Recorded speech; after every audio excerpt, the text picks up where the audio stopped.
ان ما اجمعت عليه الامة في ان ما يحدث في مرفق السكة الحديد هو مهزلة بمعنى الكلمة، وقد كانت كلمات السيد الدكتور رئيس مجلس الوزراء غير موفقة وتجافي الواقع والحقيقة، والاكثر استفزازا لمشاعر المواطنين حين اعلن سيادته ان سبب الحادث يرجع الى النار التي اشعلها مسافر مستخدما اسطوانات الغاز او موقد الكيروسين حيث حاول تدفئة طعامه. هذه كلمات السيد الاستاذ الدكتور رئيس مجلس الوزراء.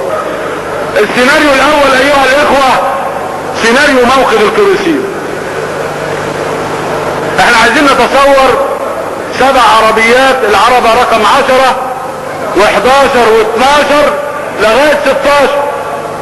القطار تحرك من محطة العياط، وقف في المحطة وليس فيه حريق، وتحرك من المحطة وصار في طريقه الى ان وصل الى قرية كفر عمار، وحينئذ لوحظ الحريق.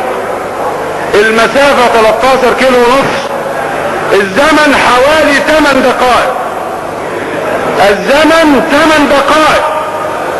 لم تكن هناك نيران في محطة العياط. خلال 8 دقائق كانت العربات ال7 مشتعلة اشتعالا كاملا. موقد الكيروسين اشتعل فمسك في هدوم الناس، هدوم الناس ولعت، وبعدين سخنت والناس بتتفرج على الولعة وعلى نفسها، وبعدين ولعت في الكراسي الجلد والخشب، حتى ان تقرير اللجنة الفنية يقول ان درجة الحرارة كانت عالية لدرجة وصلت الى صهر بعض الاجزاء المعدنية من الكراسي. على فكرة الصلب الحديد بينصهر عند 1539. لكي تصل الى هذه الدرجة من الحرارة من موقد الكيروسين اللي اشتعل في هدوم الناس وفي الخشب ناخد وقت قد ايه؟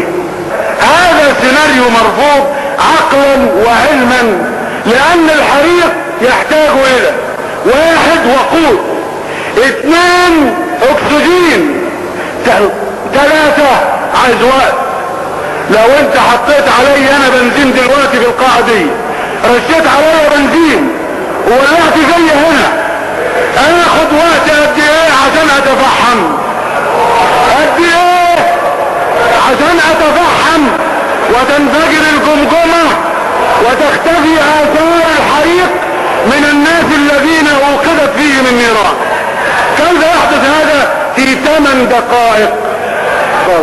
النار انبعثت كما قالت اللجنتين من داخل العربة من مصدر حراري. ما هو هذا المصدر الحراري؟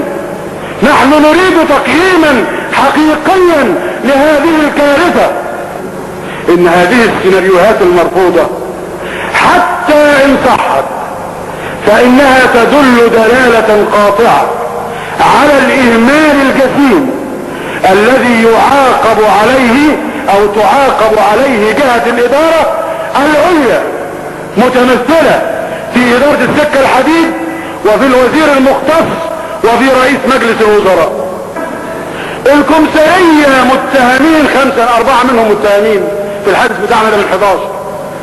اعلى حد متهم مهندس الورش ده اللي في ال11 المتهمين، وفوق كده مفيش. ايه الحكاية؟ ايه الموضوع؟ كيف نترك مثل هذا الحادث يمر هكذا؟ انا بتهم رئيس مجلس الوزراء بانه صرح تصريحات استفزازية وضلل الرأي العام واستهان بالمصريين حين قال الحمد لله ان مفيش ادله.